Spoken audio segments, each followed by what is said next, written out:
भाग वारी आहे जेके साल मिली वञे बस साल मिली वञनि मुस्तफ़ा जी उम्मत में मां हिकिड़ी घड़ी ला पई सघां सिर्फ उन महबूब जे ज़माने में उन ज़ाहिर दौर में जीअरी थिया कलमूं पढ़ा बस महबूब जो कलमूं पढ़ी ऐं मुस्तफ़ा जी उम्मत में नालो लिखाए भली गुज़ारे परवाह ना है इहा घड़ी मूंखे 1000 सालन जी उम्र खां बि मथे लॻी अहिड़ो महबूब आयो प्यारा मुसलमान ॿाहिरो ऐलान कयाई अचो मां अल्लाह जो आख़िरी नबी आहियां कलमो पढ़ो ईमान आणियो हलो हलो ले मोमिन बेड़ो तयार आहे बेड़े हलाइण वारो मिठो मदनी आहे चो चो हलो हलो ले मोमिन बेड़ो तयार आहे बेड़े हलाइण वारो मिठो मदनी आहे हाय मता निंड नशे में वंजाई वक्त सारो बेड़ो भरियो बीठो इजो छुटण वारो पोए पातणीअ ते कम यार नाहे हलो हलो ले मोमिन बेड़ो तयार आहे अल्लाह जे हबीब ऐलान फरमायो खुश नसीब सोनू सिद्दीक़ अकबर मैदान में निकली आयो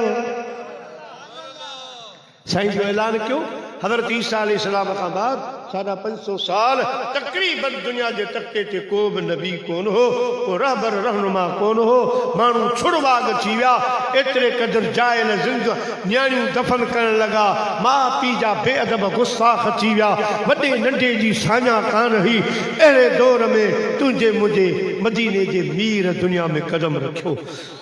साईं जो अची उन्हनि खे सुधारे जूं ॻाल्हियूं ॿुधायूं ऐं हिकु अल्लाह जे दावत ॾिनी त 5 ॼणा होॾां बीठा 8 ॼणा हेॾां 10 ॼणा हेॾां पिया तबसरा कनि हे माण्हू तबसरनि में हा अल्लाह जे महबूब जे यारे गार जेको सिर्फ़ उन ॾींहं जो न बचपन खां रसूलुल्लाह जी संगत में हुयो जंहिं जवान मुंहिंजे हबीब जूं खूबियूं ॾिठियूं हिकु रिवायत आहे त हज़रत अबू बकर सिद्दीक़ खां पुछूं त तव्हां महबूब अलैहिस्सलाम सां एतिरी मोहबत था कयो कलमो पढ़ियो आहे तो छा ॾिठो कि मूं अॼु थोरी नंढपण खां पंहिंजे हबीब करीम जा मौजज़ा रसूलुल्लाह जा कमालात ॾिसंदो पियो अचां वो छा कयूं उन्हनि मां हिकिड़ी त ॻाल्हि ॿुधा चयाई नबी पाक सल्लल्लाहु अलैहि वसल्लम जी ज़ाहिर उम्र 8.5 साल हुई मां कुछ जवान आया असां वापारन बिलखुसूस हज़रत अबू तालिब वारन पाण में हिकिड़ी कामेटी जोड़ी त हाणे हितां जूं शयूं माण्हू वठी वठी थकिजी पिया हाणे हे शयूं ॿाहिरि हली खपायूं ॿाहिरि मुल्क जूं शयूं वठी मके में खपायूं इहो असां इरादो ॿधो ऐं इंसान जी फितरत बि आहे घर में भले बकरे जो ॿोड़ पको हुजे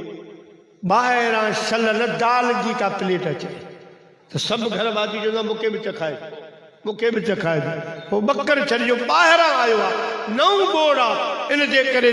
सभिनी खे पसंदि ईंदो आहे त वापारियुनि पाण में सलाह कई त हाणे हे शयूं ॿाहिरि खपायूं ॿाहिरि वारियूं हेॾे खणी अचूं तारीख़ मुक़ररु थी सुबुह जो टाइम आहे सभई वापारी तयार थी आया हज़रत अबू तालिब बि तयार थियो आहे अखियुनि में सुरमो थो पाए, ॿारनि में फणी पियो घुमाए। मदीने जे मीर जी उम्र नंढी आहे। फरमायूं चाचा अॼु केॾां तयारी आहे? चाचो चवण लॻो पुट अवां आराम कजो, घर में रहजो, मां मुल्क शाम सफ़र ते पियो वञा, उतां मोटी ईंदुसि, तुंहिंजे लाइ सूखड़ियूं पाखड़ियूं खणी ईंदुसि। मदीने जे साईं फरमायो चाचा मूंखे सूखड़ियूं पाखड़ियूं न खपनि, मूंखे बि शौक़ु आहे मां मुल्क शाम घुमी अचां, मूंखे पाण सां गॾु वठी हल। हज़रत अबू तालिब रसूलुल्लाह सल्लल्लाहु अलैहि वसल्लम खे जवाब कोन ॾींदा जो साईं बि रसूलुल्लाह जा कमालात ॾिठा। मके में ॾुकार अची वियो। महबूब मदीने वारे साईं जी उम्र हुई 6 साल। ॾुकार अची वियो। हर कंहिं पंहिंजा पंहिंजा ख़ुदा पुकारिया, पर कुझु बि कोन थियो। माण्हू हज़रत अबू तालिब वटि आया। साईं अबू तालिब तुंहिंजो बि को वॾो हूंदो, तुंहिंजो बि को खुदा हूंदो, दुआ घुर उन खां मींहुं वठी ॾे। हज़रत अबू तालिब दुआ कान घुरी, मदीने जे मीर जे हथ में हथ विझी काबे जे पासे में अची बीठा। अर्ज़ कई रब असां ॾे न निहार, हिन शहज़ादे ॾे निहार मींहुं वसा। अञा हथ हीअं न आया, मींहुं टड़को ॾेई वसण शुरू थी वियो। हज़रत अबू तालिब उन जाइ ते अरबी में शेर बि चया, शेर भी चयल आहिनि। वरी जॾहिं मदीने जा साईं मदीने में आया त उते मुंहिंजा प्यारा मस्जिद शरीफ में जुमे जे दौरान खुतबे जे दौरान हिकिड़ो माण्हू थी बीठो सी, मरी वियासीं, मींहं बंदि थी विया, असां वटि खूह सुकी विया, तलाब सुकी विया, जानवर मरण ते अची पहुतान। मुझे महबूब करीम सल्लल्लाहु अलैहि वसल्लम खुतबे दौरान हीअं हथ खणी हीअं कंदा आया, सोने जे हथनि जे इशारनि ते बादल डोड़ंदा गॾु थींदा विया। मींहुं वसण शुरू थी वियो। जुमो वठो, छंछर आचर वठो, सूमर वठो। वरी मुंहिंजा प्यारा दोस्तो बुजुर्गो ॿिए जुमे ते उहो साॻियो माण्हू आयो। अर्ज़ कईसीं हलाक थी वियासीं, एॾो पाणी आहे जो ॿाहिरि निकिरी कोन था सघूं। मुंहिंजे हबीब दुआ कान घुरी, सिर्फ़ हीअं आंगर मुबारक घुमाईंदा विया। आसमान जो विच ख़ाली थी वियो, हर पासनि में मींहुं वसे पियो। जिते हुन अर्ज़ कयो उते मींहुं बंदि थी वियो।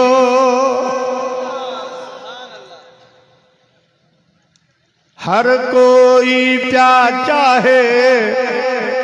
रज़ा रब कल तार दी, हर कोई प्या चाहे रज़ा रब कल तार दी, पर रब पियो चाहे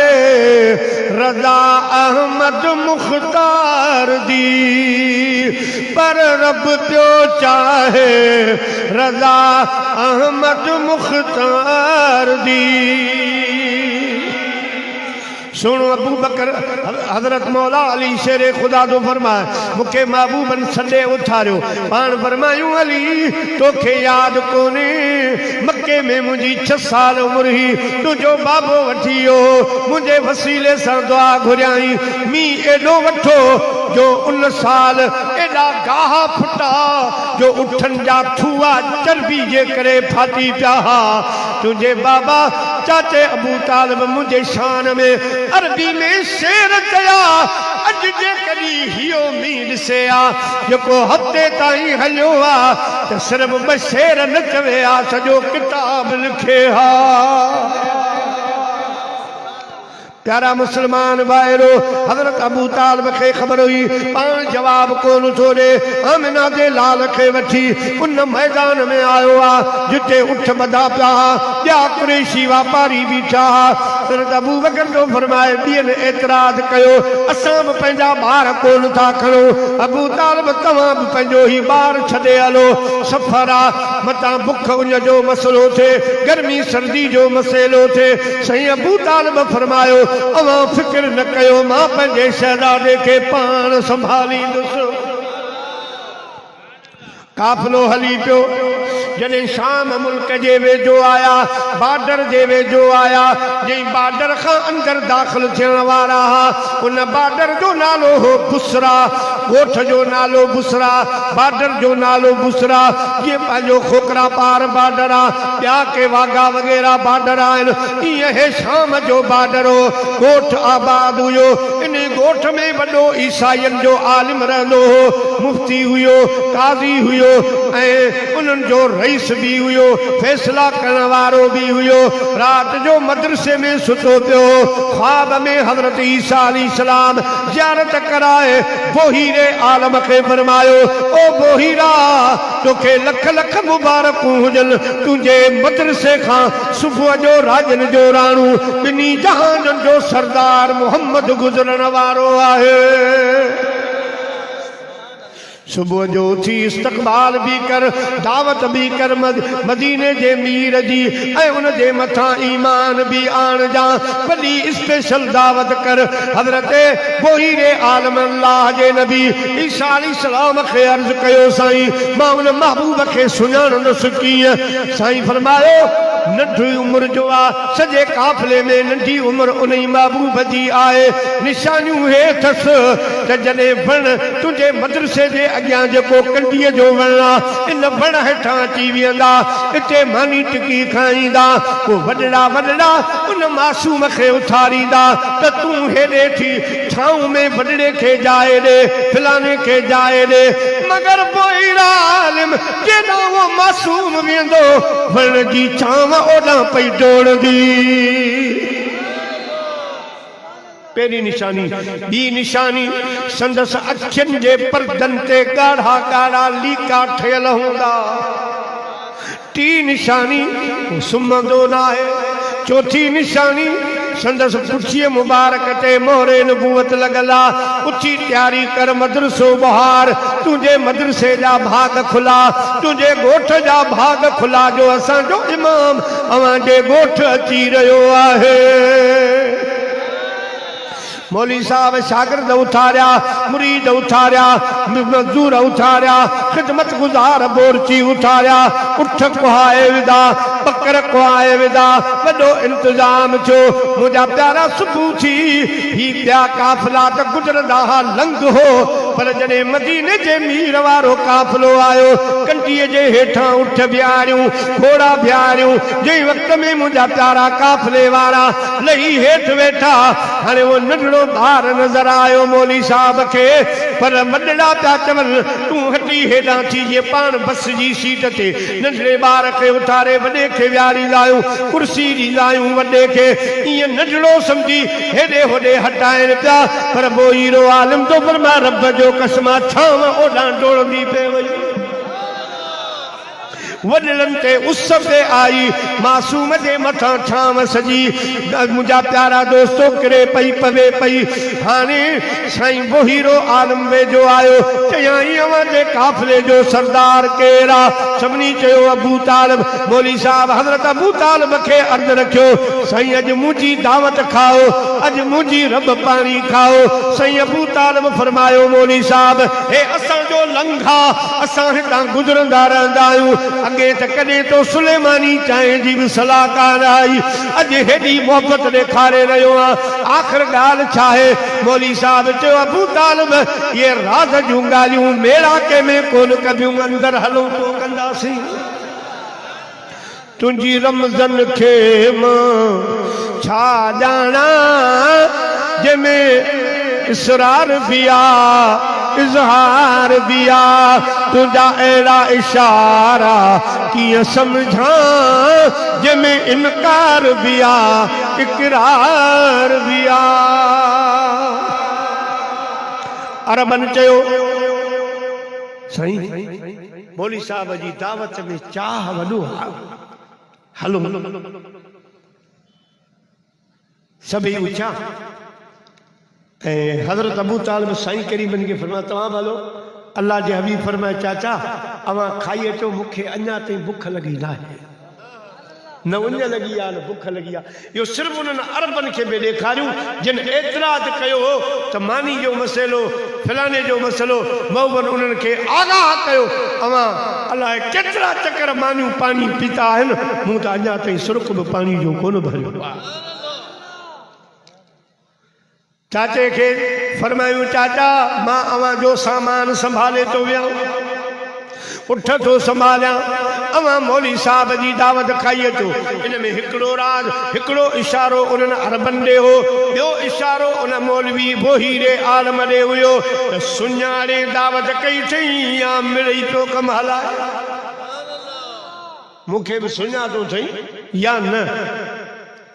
मौली साहब वॾे दरवाज़े ते वञी बीठो जेके बि महिमान अंदर आया इस्तक़बाल कंदो हुयो सब हलिया विया अंदर हज़रत अबू तालिब जो वारो आयो मौली साहब पुछो साईं वो नंढड़ो शहज़ादो किथे साईं अबू तालिब फरमायो शहज़ादे खे न उञ लगी आ न बुख लगी आ असांजा उठ संभालियो वेठो आ असांजा सामान संभालियो वेठो आ मौली साहब दावा कई या अबू तालिब जेके अवां पंहिंजे सामान उठनि जो रखारो करे विहारे आया आहियो ख़ुदा जो कसम आहे इहो सिर्फ़ सामाननि उठनि जो रखवालो कोन्हे वमा अरसलनाक इल्ला रहमतल लिल आलमीन हे जबिनी जहानन के संभालन आयो आ जोड़े जोड़ जहान जी अदा जने जोड़ी आई खावंद खास खलके मोहम्मद मुकाई कलमू तह करीमते चिट्टो चाई अन मौला कवंत महबूबी ये उताई कोई लिखी दिनाई बई सराऊं सैयद खे सल्लल्लाहु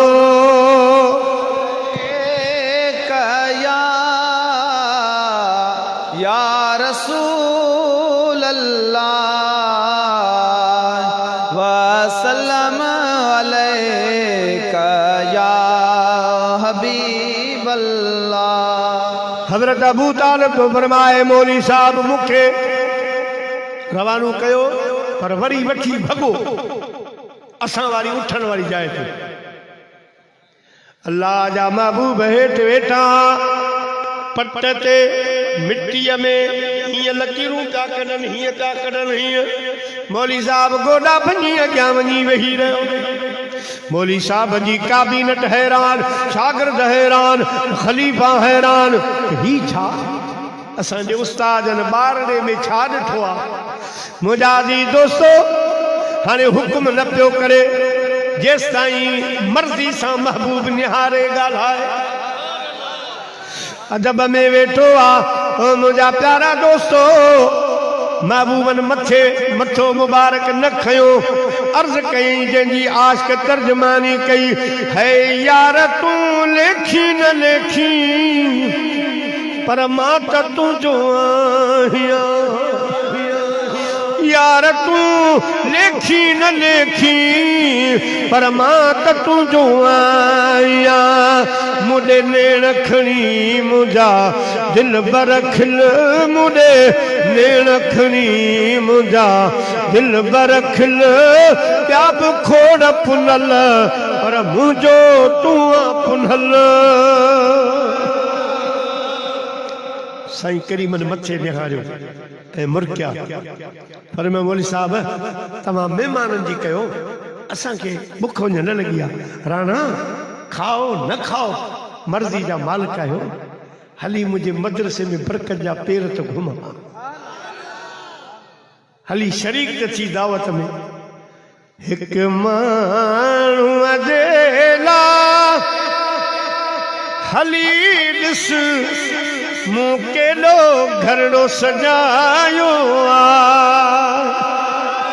हिकु महिमान जे लाइ मूं केॾो घरड़ो सजायो आहे साईं रात खां सुता ई न ये सब इस्तक़बाल सब दावतूं तुंहिंजे लाइ आहे खा या न खा मर्ज़ी जो राणो आहीं हली तख़्त ते महिमान थी वेह मौली साहब साईं के वठी आयो जने अंदर आया मौली साहब पुछा बाहूं बधी पियो हले मदीने जो साईं अग में आ कुरैशन जूं आंगरियूं वातन में अची वयूं अरबन जूं आंगरियूं वातन में अची वयूं असां जे नंढड़े शहजादे जो एडो मान मथाऊं आ जो एडो वडो रईस एडो वडो आलिम यो बाहूं बधी पियो हले साईं अबू तालिब तो फरमाए हजरत अबू बकर तो फरमाए साईं के मथे वठी तख्त ते विहारियूं साईं तख्त वेठो ऐं मौली साहब गॾु वेठो मानी हली तरह तरह जा बोड़ा चाशनियूं हुयूं मिठो मिठो हुयो सभु कुझु हुया असां खाधो साईं अबू तालिब जो फरमाए मूं चयो मौली साहब असां सां गॾु भला ॿ टे गिरात अची हण मौली साहब मूंॾे निहारे फरमायो साईं अबू तालिब अवां जो बच्चो खचो खाईंदासीं हे राजन जो राणू या नसीब वरी अचे अलाए न अचे मुखे संजन सोबत में ॿ टे घड़ियूं विहण ॾे रहिया अथई रात सुबुह वेंदा साजरा लुम लुम मंझ लतीफ़ चए कर इन्हनि जी तात हीअ जोगियुनि संदी ज़ात ॿिए भेरे भाग मिलई जा आहिनि ओताकनि में ताकी साणनि और ॾह भेरा ॾींहं में पाण मथां उन घोर पोइ वया गिलोर चक्कर में मिलंदई का परी मेहमान नंगर खाई वरतो बार मुलाज़िम हथ पिया धुआरिन अबू तालिब फरमाए को नंगर में काठी पियो हणे को कीअं को तारीफ़ पियो करे यार फिलानो भत ॾाढो भलो ठहियल हो फिरयानी फिरयानी ॾाढी भली हुई फिलानो बोर्ड ॾाढो भलो हो हथ धो पिया जे ॾिसां त मौली साहब आगे पासे में वेठो हाणे मदीने जे साईं जे साम्हूं अची वेठो अर्ज़ कयाई साईं ॿ टे सवाल कया साईं करीमन फरमा कर अर्ज़ कई सही तव्हांजे अखियुनि ते ॻाढ़ा ॻाढ़ा लीका ठहिया ये ओजागे जे करे आहिनि या सफ़र जे करे